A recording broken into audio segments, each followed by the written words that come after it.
So we have 24 participants in the waiting room. So if you That's need awesome. or if you're ready to let them in. Yeah, we're ready. We can kick off. Okay, wonderful. Here we go. Oh, quick question. Are you going to need breakout rooms for anything? No, it's all actually going to be within the Desmos platform itself. Gotcha. So this is going to be more like the kind of side chat or audio parts. Like we don't need to do a lot of the features in Zoom at all. Even for the responses, most of the responses are getting collected in the Desmos platform. Wonderful. Okay, anything else comes up during the presentation, just let me know. I'll be here. Even if my camera's off, I'm still here. Okay, cool. Thank you. Okay, you're welcome. Here we go.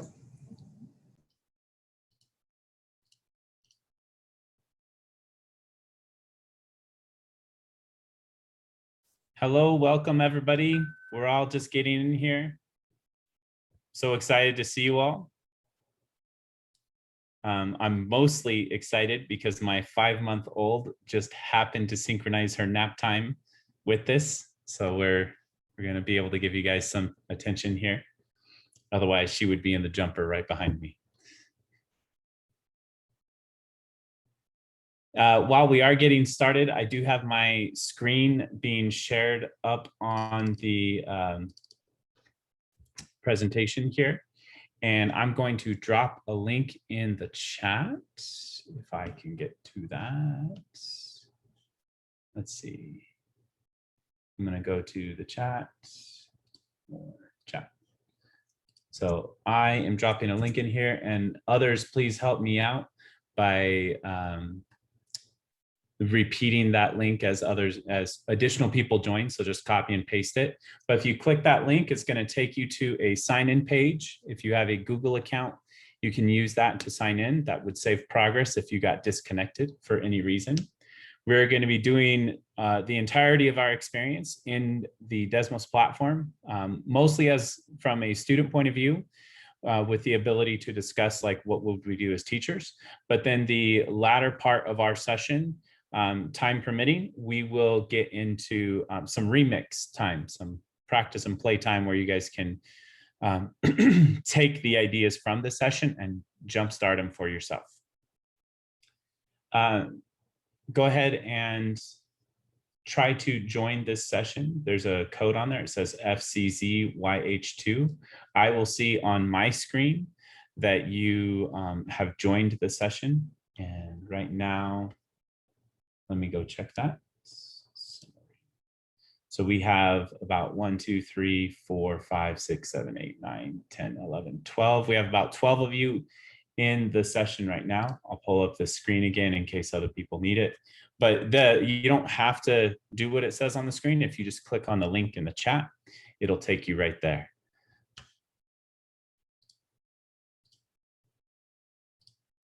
And our session host, remind me your name again. Marissa. Marissa. Yes. I'm going to try and do my best to see how many we have logged into the Desmos platform. Right now it says 16. Mm-hmm. Does that match how many we have in the Zoom room? That's about half of what we have in our participant room. Okay. At the same time, if you're not able to open up the Desmos platform and you're purely here just to kind of watch the show, you're still going to get some out of it. You're just not going to get the interactive pieces necessarily. So you're not going to be able to, when I elicit responses or say, click on one and tell me why you chose that one, you're not going to be able to do those pieces, but you're still going to get the passive experience by viewing what's going on and getting inspired for ideas there. So one last time, I'm going to copy and paste into the chat. It looks like some people are helping each other out. I am a tourist here, says Joe Williams. It says activity paused. Yes, you are in the right place. I purposely pre-paused you. So this is kind of a neat feature of the Desmos tool. You can imagine when you're starting an activity, sometimes as a teacher, you want to manage where people are in the experience. And as I'm welcoming people from multiple locations in here, I actually pre-paused you. I am going to change that pre-pause into a pacing, which is not the same, but similar in the sense that I am managing where you are in the activity, but pacing you is more just kind of restricting which screen or screens you are able to access and interact with. So right now I'm trying to push you to the screen 2, and I'll show you what it says on my screen. I'm getting some notifications, but I think they're from something else. So anyway, on this screen, it has some questions for you to answer. Let me see what we have going on.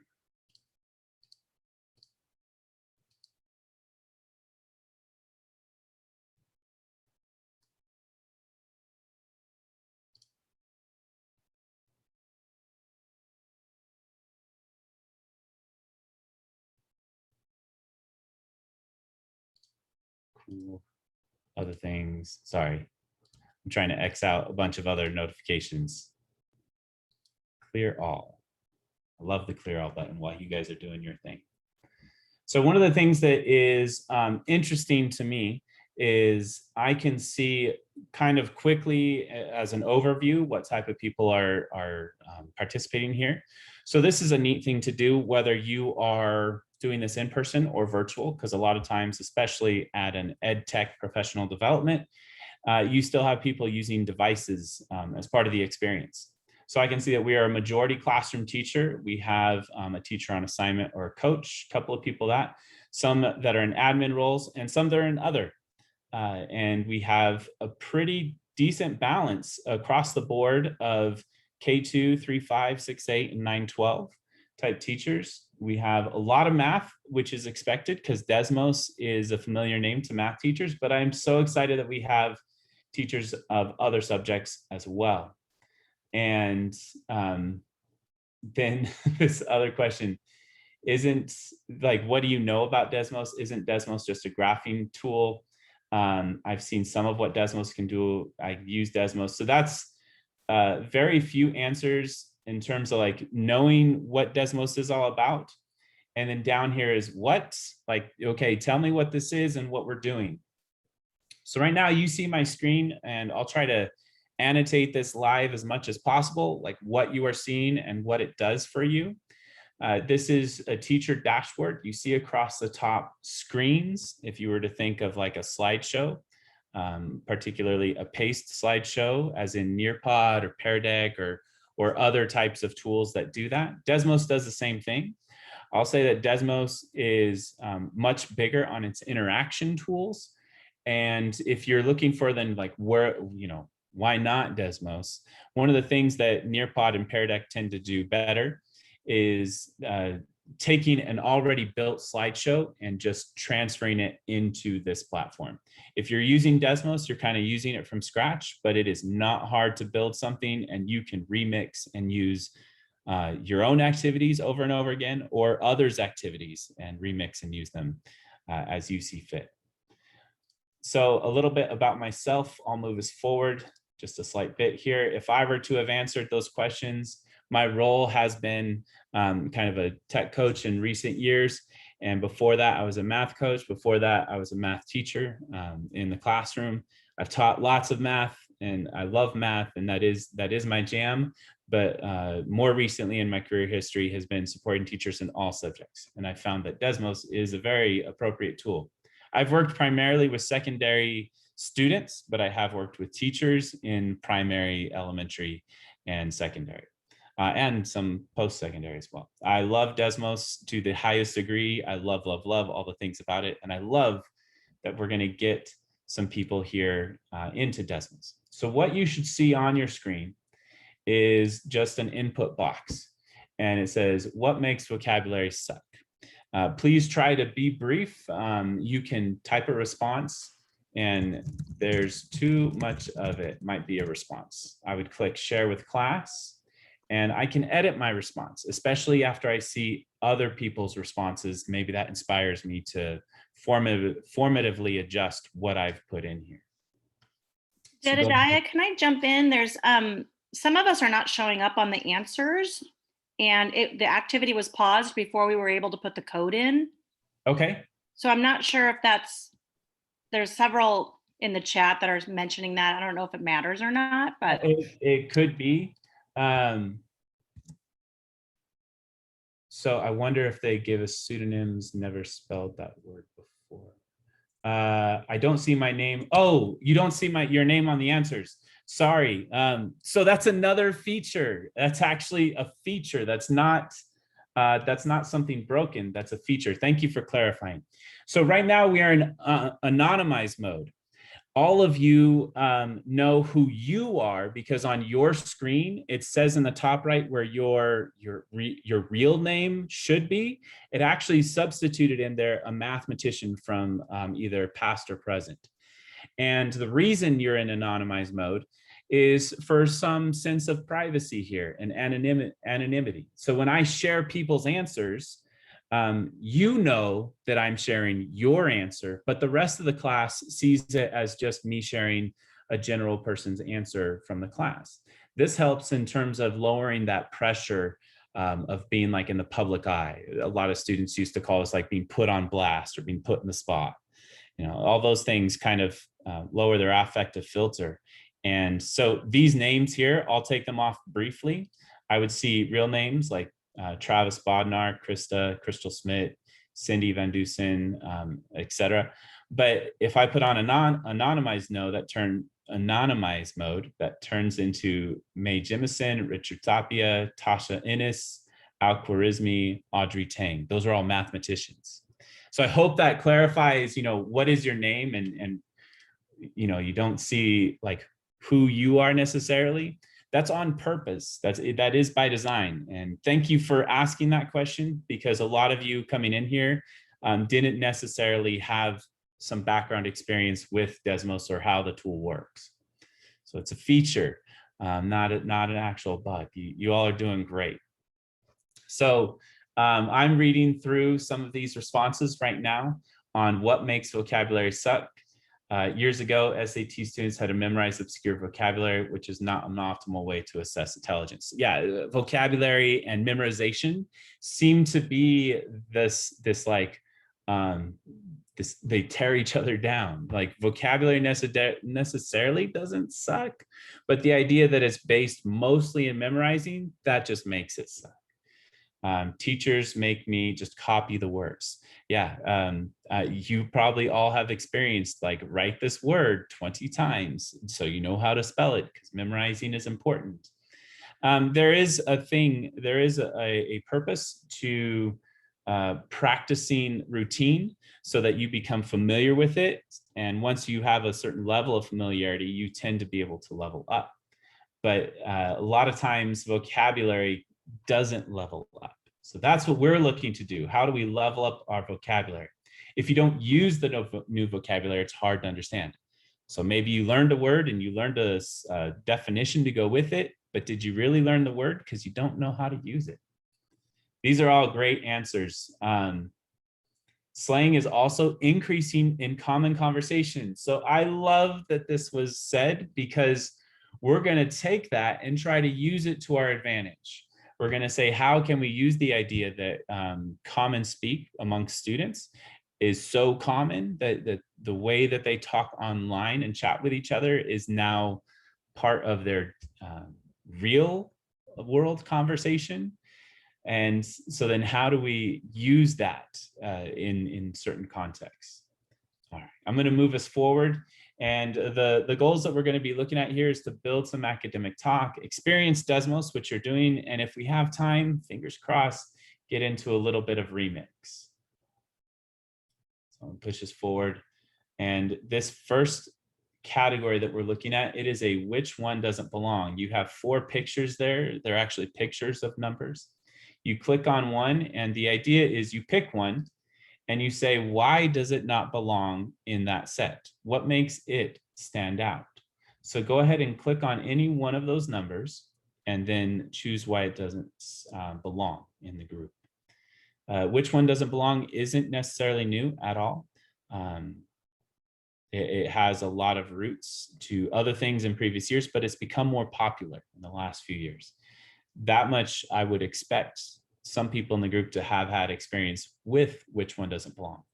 Right now, I'm just showing how it can easily be integrated as a micro activity within a Desmos session. So let's see what some people are saying. We have 9 doesn't belong. There's a lot of people saying that 9 doesn't belong. Most people say that 43 doesn't belong. But I think the others are perfect squares. Somebody said 43 is not a perfect square and the others are perfect squares. Yeah, there's a lot of ways to describe that, like square numbers, because 9 is 3 squared, 16 is 4 squared, 25 is 5 squared. And 43, there does have a square root technically, but it's not a rational number. It's not like 4 or 5 or 6 or even a half or some kind of fraction. It would be an irrational number. Yeah, so good stuff there. We see that 9 is a single digit number.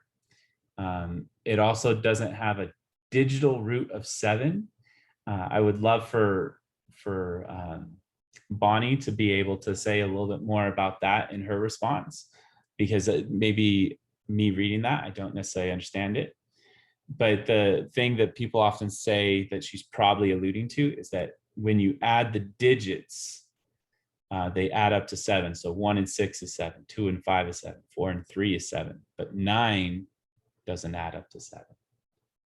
Okay, I'm gonna give us another experience because you all have done the math one and that was kind of a warm up. But now let's talk about these people here. And these are characters from Harry Potter, if you did not know. What I would like you to speak to, though, is imagine that Harry Potter was a novel that was being read in the English class, in your ELA class or for a unit. And I want you to speak about the characters, not necessarily the picture that you see there, but think about the characters and who they were and what made them different than all the others. This is a way that you can talk about something within a novel and have them use vocabulary that was used in the novel, use descriptors, use adjectives, use action words. And the students are using vocabulary, but in a way that's more than just saying the definition. They're using it at a higher level to compare and contrast against other things. We're going to be doing 3 of these examples. We're on the second one here. And then after the third one, we're going to take a moment to kind of debrief and take in, based on your experience with those 3 and your experiences as an educator otherwise, what does this inspire in you, or what does this remind you of? I have one person say he is an awesome wizard. Some like to say Harry Potter is different because he wears glasses. Some are talking about the relationships. And one person says, great idea, math guy here. So they're saying this is a great idea, talking about how to use which one doesn't belong in other contexts. Someone has never watched or read Harry Potter, and that's okay. Then for you, probably just speak to the pictures for now. One says that Hermione was a strong, intelligent role model, feisty and opinionated. And then we have others down here.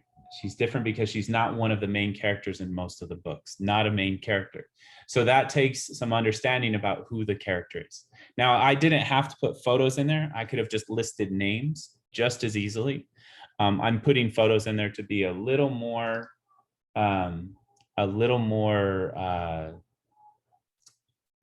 engaging. Pictures often are more engaging. And here we go. I'm actually going to push you guys all to one that's on plants right now. And then I'm going to add one additional slide, and you're going to have to pardon me. My supposedly napping daughter of 5 months has woken up. I'm looking at the baby monitor, but I have the jumper right behind me. So I'm going to go grab her and put her in the jumper while you all work on these 2 slides. So do the which one doesn't belong with these green gardening things that you see up on your screen. And then share an idea. And what we're looking for is what set of things would you have students draw similarities and difference from others in a set? So what's an idea for you in your classroom? Or anticipate, how might this look in your classroom? What good or bad things might happen as a result of doing this type of activity?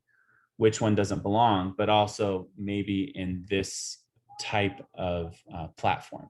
So I'll be back in about 45 seconds. She's just a few steps away.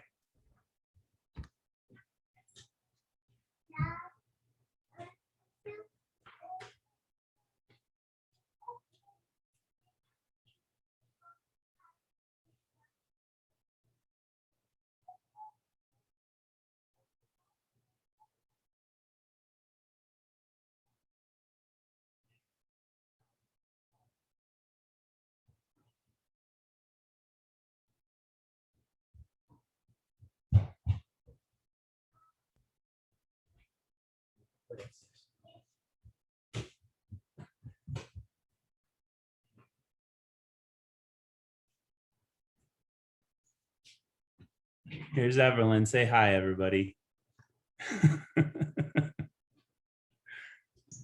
So cute.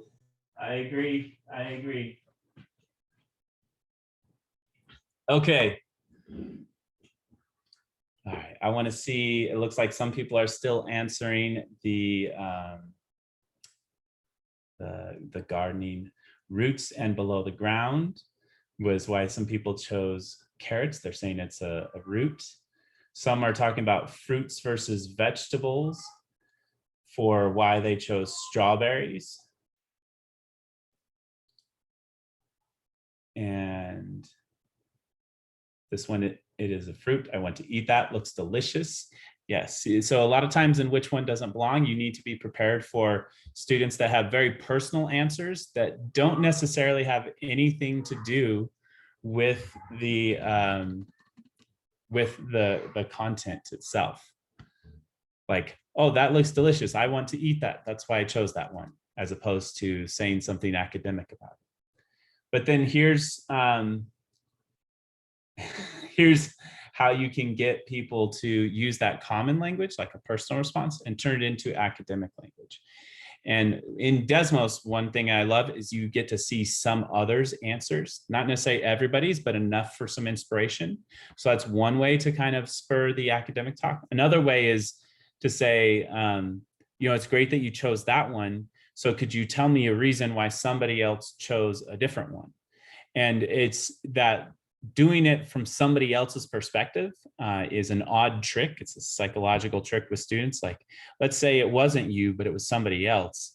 And when they do that, sometimes they can jump into a different thinking. Like, oh, that person might have been thinking this other thing. Or if you had chosen that, why would you have chosen that? I'm gonna force us all to the turn and talk section. I want to see, I could see students doing this and enjoying it. What didn't happen in the story, that's interesting way of thinking. Like if you were to think like about which one doesn't belong, like what isn't there. Great discussion platform for prior learning or as an exit ticket. Both of those are common reasons to use this. Graphs for sure. Somebody's referring to a lot of the math stuff. Tamara looks like is referring to the math. So a move that I'm pulling there as a teacher, you'd have to be watching. Sorry, hang on.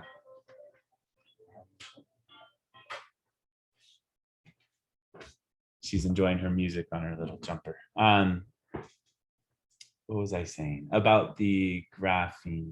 I can't remember. But that's okay. That's okay. You guys are doing a lot of interaction and experience here. If there is something they see that is a distraction or inappropriate, could be a problem. Yeah. So are students going to find a way to twist it and be dirty? Yes, they are. Like, let's not pretend that they aren't. Like, we know kids, they're going to be kids and try to, you know, sneak their way into some kind of answer that they think is going to get a laugh.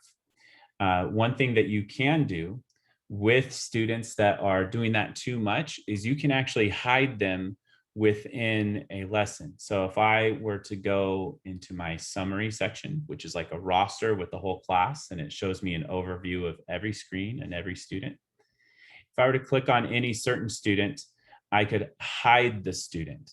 And what that does is they'll still be able to respond. No, not right now. In a few minutes. They will be hidden from the class such that they'll still be able to participate and they can do their thing, and you can see their stuff if you wanted to, like you could unhide them, but it's not going to be distracting, especially if you're displaying your dashboard to everybody else. You can also tell students like, I've hidden you, and if you want to be a part of the whole group, you need to log back in and try again for you to unhide them. All right, let's go back to this and look at these responses. These are all good, great things. We're going to move on to a second one in just a moment here. But the big thing I would say in terms of which one doesn't belong, it's a great activity used in any context, but it particularly works well in Desmos because you can have your options there. As a teacher, you can see which kind of options people are choosing. And it requires that upon selecting an option, that they have to explain their thinking. And then in addition to all those pieces, it also gives them some responses from other students. That kind of little mix of ingredients there, like seeing some other responses, explaining your thinking, and being able to edit your response and quickly click on one and the teacher see all that information. That's a little bit of a magic recipe for doing which one doesn't belong. All right, we are at already almost halfway through. So now we're going to look at something called a card sort. And if you know what to do here, great. If you don't know what to do, I'm going to kind of demonstrate and also give a little bit of context. And the context is that this is daily website traffic in spring 2020, when all of us were trying to figure out what to do with our lives when we're on hold for everything else. You go over there and I'll come get you. Sorry, so many distractions. I have a 5-month-old, a 3-year-old, and a 5-year-old. And the 3-year-old just went to the bathroom, but now she wants help putting her pants back on. So I hope you all can appreciate the mixture of things going on in our lives right now. So I'm going to let you take a moment to do this, but essentially what you're going to do is take a card. I know, good job. You can say hi. Say hi. Hi, that's the 5-year-old. And what you do is you take a card and you drag it until the other card kind of highlights in blue. And then that will create a stack. So you want to create 4 stacks that you think make sense. You're saying that House Party, which was a website, or is a website, had this kind of web traffic pattern, and ESPN had this traffic pattern, and so on. So I'm going to take a moment and try to take care of these kids just for a few seconds while you all fill this one out. And I'm actually going to open up. No, I'm going to just do that one. And then we're going to look at some other examples of the same thing.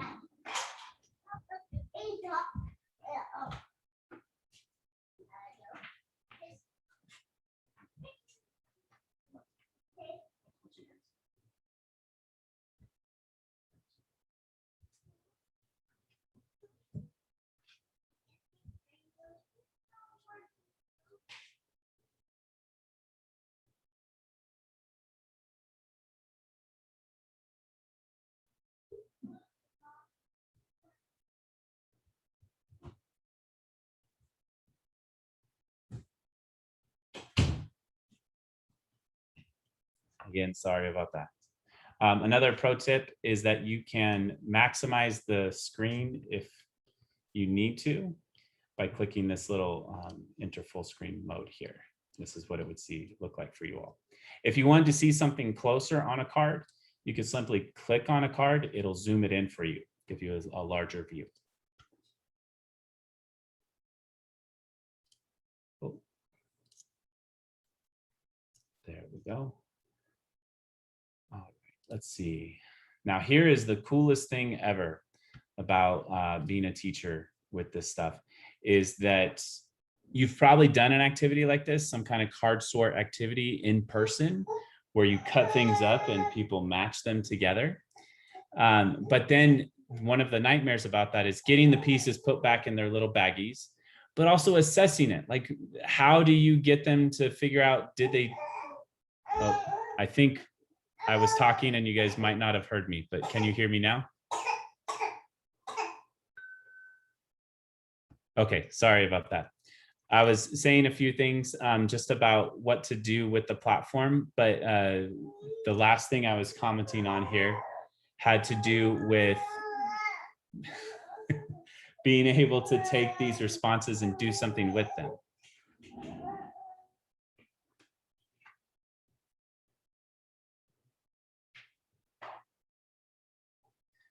So for example, I can see within the Desmos platform, the most common incorrect groups from that slide. I can see that most people were getting house party incorrect. And we could talk about why this is incorrect from house party. I'm going to move us forward into, let's take a look at something. Okay, quadrilaterals. Here's one that actually has some feedback built in. So you can, as a student, try to make some matches. And this is just saying, is something always, sometimes, or never true? And that's an exercise you can do in any subject. A lot of us don't think about that, but like measuring truth of things, whether it's always true, sometimes true, or never true, is something we can do. I know that a square is a rectangle. I know that that is always true. So I'm going to do one match. And what I can do then is, if I click the next button, there's a button that says, show me my matches. This took some extra coding, but it can tell you, you have 2 out of 10 matches. So take a moment to try and see if you can get some of those matches, to how many matches you can get going with that.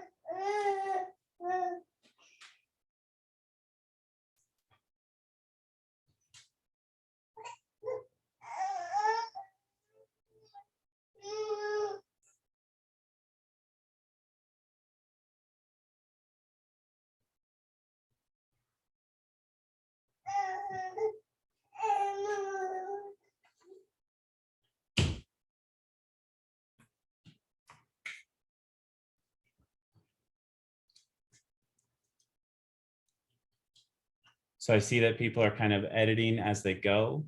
When I look at certain students, I'm going to do a move here. I'm going to talk about a move that I would do with students. I'm going to be pausing everybody in just a moment, and I'll tell you what that move would be like. So let's say that we had been working on this card sort for long enough. I would click pause. You're going to notice all your screens pause. And if you are able to see the screen that I'm sharing and the dashboard, I can click on any certain student. And in this case, it's Richard Tapia, but it's not really, nobody in the room here has the name Richard Tapia. That's the anonymized name. And I can say that we have 2 mismatches. And what I would ask the class is, what might you tell this student that could help them complete the set so they don't have any mismatches? And it looks like we just need to figure out where these 2 items go. So we can talk about this one as a class and kind of get some whole group feedback that would help that student, without that student feel like they're being put in the spotlight. They don't have to, nobody has to know that they're the one that's being critiqued in any certain way. So that's just one kind of teacher move that works well with card sorts, and the idea of pausing a lesson to talk about it as a whole group. I am pushing us fairly quickly and trying to balance the idea with kids in the house as well. So what I'm going to do at this next point is I'm going to give you a chance to see this in other contexts, because yes, I just introduced to you in math, but I have some examples of how this works in lots of subjects. So right now, we have science, ELA, history, and art. And as you look through these, you can move forward. Here's one that is in science, and it has to do with sort the definitions and examples to represent the 4 states of matter. I believe that's sometimes in early high school, but also in middle school. And here's one that talks about English language arts, where it has certain types of sentences: declarative, imperative, interrogative, and exclamatory. Now, this is a little more classic. It's not as rich in terms of the use of the vocabulary, but this method of doing a matching that is easy to organize, easy to follow as a teacher, and a little more fun and engaging for the student is how you can quickly do that activity in a much more effective way without feeling so drawn on and tedious. Do notice that it has a bogus category. That's another way to level up the use of compare and contrast with vocabulary, is have non-examples. And then the last one to look at is in history.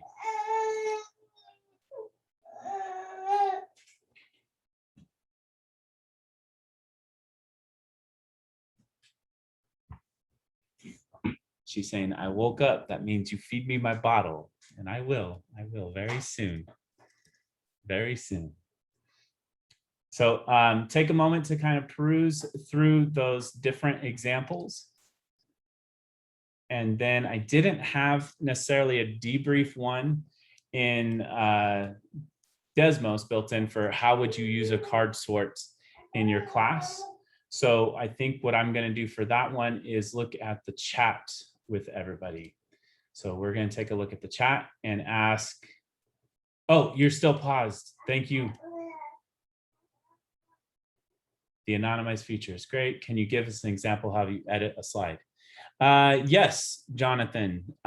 You'll actually see it in the last slide of this, the last screen of this experience is going to show just a quick tiny video on how to get to an activity and how to remix it. So it says all those things. So I will show that in just a moment. It's actually scheduled for you. And you all were still paused. Thank you for reminding me on that.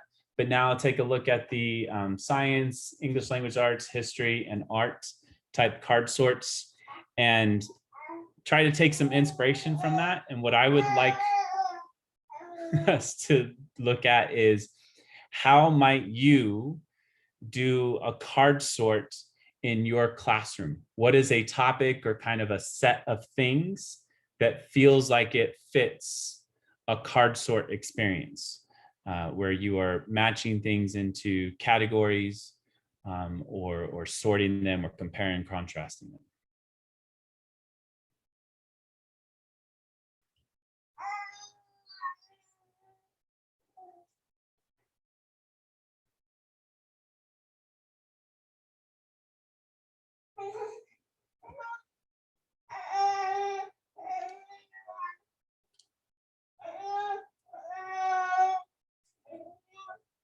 Janelle makes a good point there. I'm going to speak to.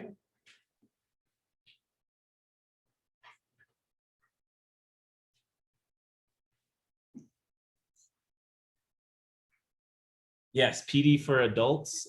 This is very helpful to do because you can have them quickly kind of sort out information or types of activities that they would do, like as a teacher. This works very good for PD. On Janelle's comment, I love Desmos because you can fairly easily just copy this exact slide onto your own activity if you liked it. So let's say you looked at an activity like this one that I'm doing here, and you want to use one of these, but you don't want to necessarily use my whole activity. You want to copy one of my slides and put it into one of your sessions that you're creating somewhere else. It's as simple as copy and paste. You use the keyboard shortcuts especially. So when you are in edit mode, in a Desmos activity, you click on the screen that you like, you press Command C, Control C, whatever device you have. Then you go to the one that you are editing while you've still copied it, and you get into edit mode, get into where the screens are, where you want it, and you press Control V or Command V, and you paste it. It's simple copy and paste. It's kind of ridiculous how nice it works in that way. Yes, so Travis is making a note here, works for self-check pages as long as you adjust computation layer. Computation layer is the little bit of coding that you can do in Desmos. And if you, I don't want to go too far down that rabbit hole because it goes very deep, but it's some minor editing, and it's basically like editing the title of one of the little elements in the slide so that it matches up with the title in the one that you were using. Yeah, and Desmos community, they have a Facebook community, and their support content is improving quickly and very greatly. And they love their teachers. They love to see what the teachers do and help them do it even better. Okay, so I'm going to do just a quick reflection. This is more for myself, but also for you to kind of remind yourself too on card sorts. So how well did technology support the learning, and how well did technology support student discourse? Now, we didn't have a lot of student talk built into our session right now.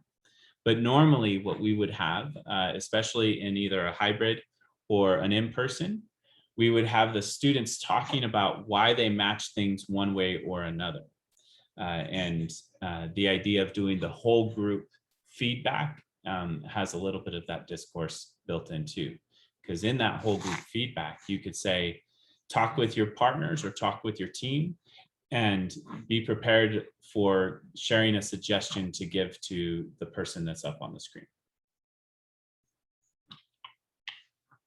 So take a moment, see if you want to slide any of those. It does seem pretty easy to use. And I will agree that like some people are giving like potential scores, like how much potential this has, not necessarily how much we did right now. And I like that we have Jonathan giving a very balanced score and a little bit of a critique here saying, you know, we didn't do a lot of discourse. And it's true, we didn't do a lot of discourse in the session I'm doing with you right now. I'm going to add the final slides to your ability to access so that now you can click next to move forward. You don't feel like you have to answer anything from screen 18 necessarily, but you can continue to move forward. And the reason why I'm saying that is there's this quick video that just shows how you go to any activity, click on copy and edit, and then you'll get your own copy of that activity.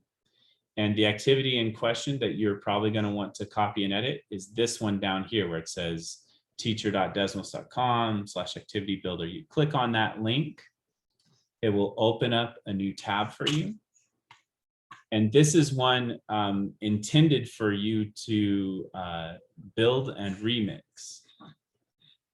And what you do is you go up to those three dots and click copy and edit.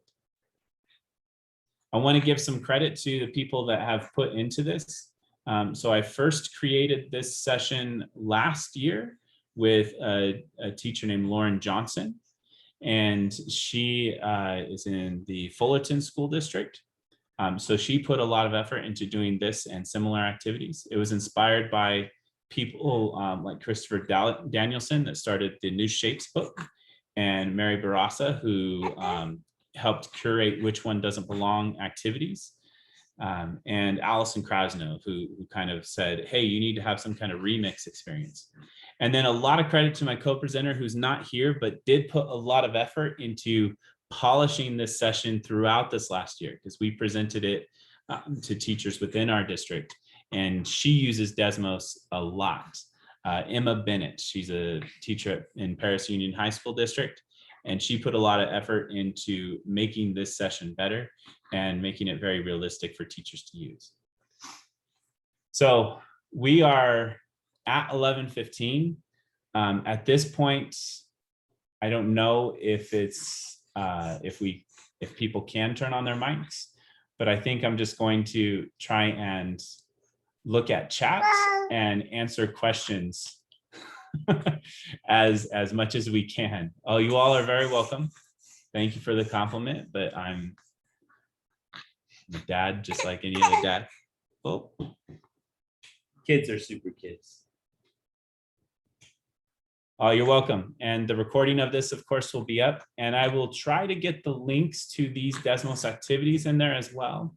But at least you should have, actually, I can get that. Hang on. Let's see. I know. Activity page.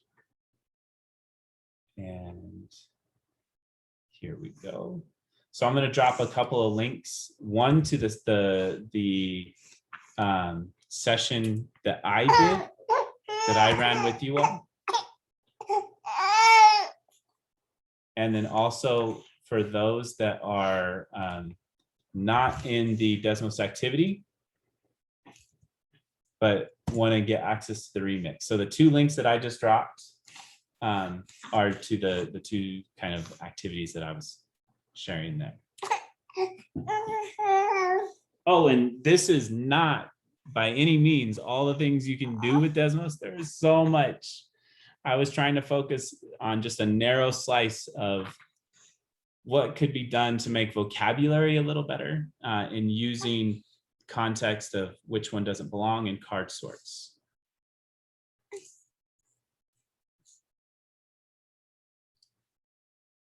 And I will hang out here. Feel free to do a chat or a mic. And I think our session host will keep us open as long as we're within our time, like up until about 10 or 11:30 or so. Yeah, I would say maybe about 5 till, just allows us time to transition over to the next session. But yeah, we'll hang out for a little. But that gives us 10 minutes if people wanted to ask a bonus question or anything like that, or just say hi to more babies.